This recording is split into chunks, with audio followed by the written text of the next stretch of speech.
Good morning, Redeemer!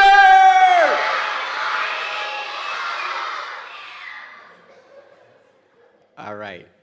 That never ceases to amaze me. Your energy, your enthusiasm for being here at Chapel. Thank you, Mr. M, for the introduction. Appreciate it. I never take these moments lightly. And for you to remember what my message was 10 months ago, it really lets me know that you're listening. And that's the reason why, as adults, we need to talk with you and not to you, because you are listening and you are carrying forth the messages that we are giving to you and that we are communicating with you. And Dr. King has a message. A lot of us know it is a dream, that we all are active participants, and we have to participate in that every day. I want to thank our Black History Month committee for offering me the opportunity to speak this morning.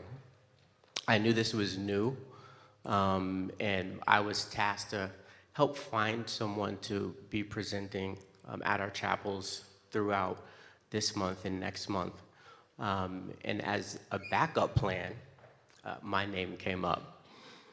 And I secretly was very, very excited about this opportunity because it means a lot to me to be able to have a conversation with you all. But it also is a big, big weight on my shoulders. How do you honor such a great man? How do you honor a person who means so much to our nation, but also to the world? He wasn't just a great American. He just was a great human being. And that's where it all starts. Each and every one of us in here are amazing human beings that deserve all of what God has put on this beautiful earth for us to enjoy. And with that is great responsibility on our shoulders as individuals. And that's just not to enjoy it for ourselves, but to make sure others enjoy it as well. So again, thank you, committee, for giving me this opportunity to talk today. When I was a little boy, and specifically in the 5th grade, I remember a lot of transition for me in the 5th grade. I had a teacher, and it was around this time where we were studying Dr. King. And she said something to me, and I was a quiet kid, so I didn't really have a response. But she said, "James, you look like Dr. King." And I'm like, I looked at the picture. It was kind of a cartoon picture. And I was like, no, I don't look like him. I've never received that from my family, that I look like him. And that stuck with me for a little while. Here I am, over 30 years later, and I still remember that moment. But as I've gotten older and really have listened to Dr. King and listened to his speeches, which in his short lifetime, he gave over 2,500 speeches. And most of those speeches started when he was at the age of 25. So for the last 14 years of his life, he pretty much gave a speech every other day. That's a lot of talking. And I did a little survey with some school-age kids who had some questions, and I want to answer them. A was, what did Dr. King write, or did he write his speeches? How did he do that? Well, he did write them, but he didn't write a lot. A lot of the things that he spoke about were embedded on his heart. And Dr. King was a very educated man, graduated high school at a very early age, graduated college, then went to seminary, and then went on to receive his PhD. And at the age of 25, he would become the lead pastor of a church. So a very young man, very studious man, very intelligent man. And all of his studies helped him when he was speaking to crowds big crowds and some small crowds. It really didn't matter the size. It just mattered that he was in front of people, encouraging them, motivating them, but also speaking the truth of the time and the day. He came up in a very difficult time in our country where everyone didn't have the same opportunities. And it was important for him to share that that's a problem, that we all should have equal rights. We all should be able to vote. We all should be able to have the same opportunities. And that was his message. That was, and that is his dream. And today, the way his dream comes to reality, it comes back to us. And I just want to share a quote from him, from a speech that he gave. And this was in 1957, and this was a speech that he did in Montgomery, Alabama. Life's most persistent and urgent question is, what are you doing for others?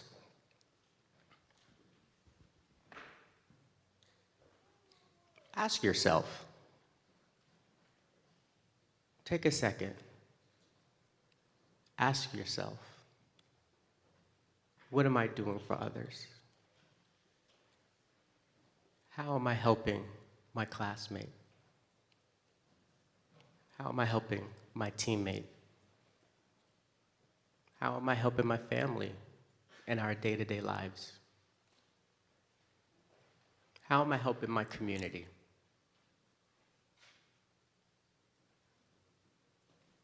Those are very important answers that only you know what they are.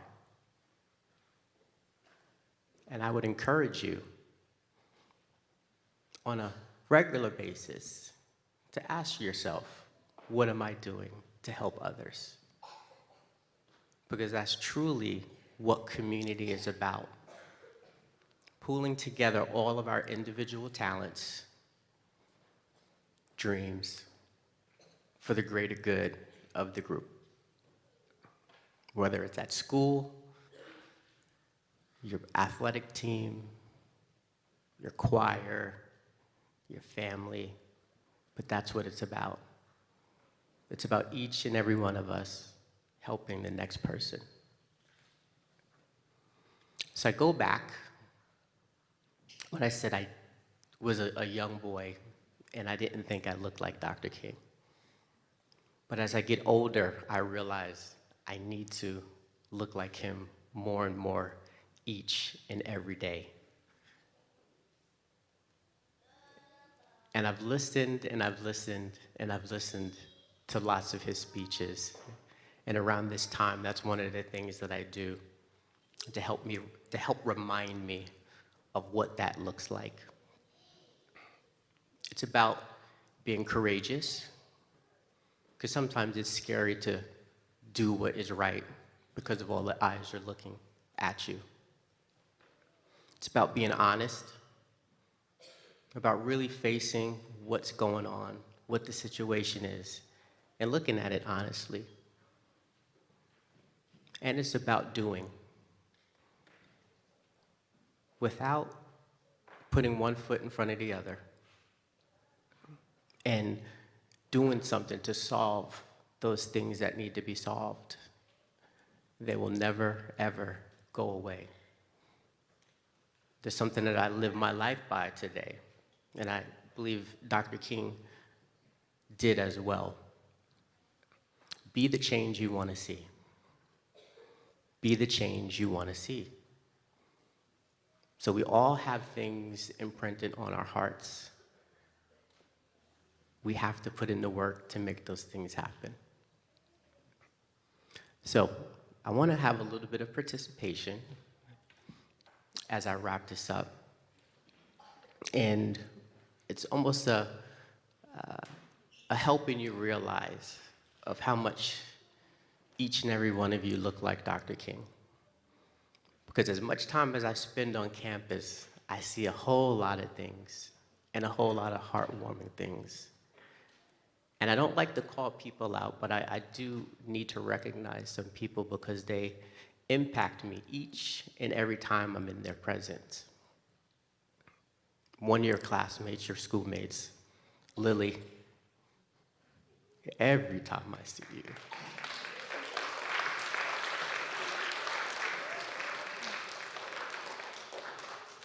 I'm always greeted with, "Hi, Mr. Simmons. How you doing?" That brightens up my day, each and every time you do that. That's what it takes. And then I had a situation with one of your younger schoolmates. This happened last year while I was with our track team. And as we were wrapping up our track session, and I'm giving high fives to the team, this little guy comes up to me, and I go to give him a high five. And I remember, "Spencer, you didn't give me a high five. I can't see you. Where are we at? Can you raise your hand?" There you go. I remember trying to give you a high five, and you didn't give me a high five. You gave me a hug, and it melted my heart. It made me feel so special and so important.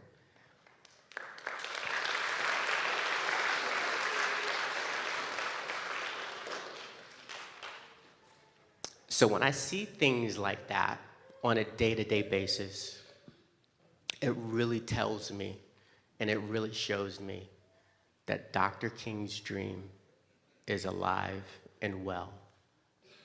And you are a generation that's going to continue moving that dream forward.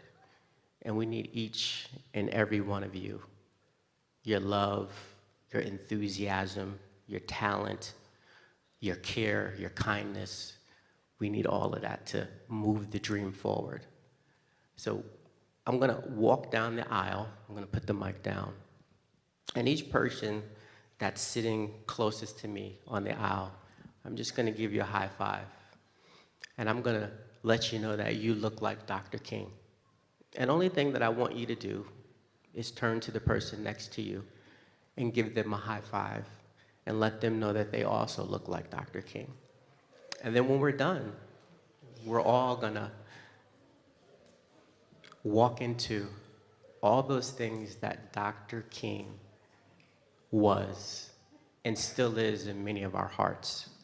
And that's a person who loved people first and foremost and would do what he had to do to make sure that each and every person here had an opportunity for life, liberty, and the pursuit of happiness.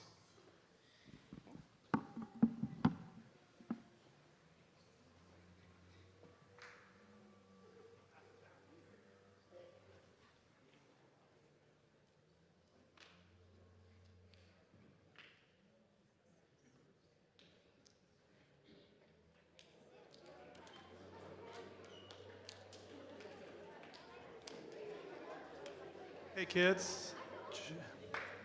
Yeah, let's give Coach a big thank you. You know, I will tell you something that your fifth grade teacher wasn't too far off, my friend. Because as we just heard him talk about what it means to look like, what it means to model, I can tell you that each and every day when he drives in the driveway, when he sees me, he makes my heart melt because he always has a smile, a hello, a hug. So for me, even more that you look like, and I get it, I'm not really. Oh, could you put that picture back up there for me, please? Yeah, we probably don't look like it, probably a little taller. But I'll tell you what you do. You model him in every feasible way. Thank you for who you are. Thank you for what you are. Thank you for blessing us with your love, your encouragement, your kids. We just thank you. Your fifth grade teacher was right, my friend.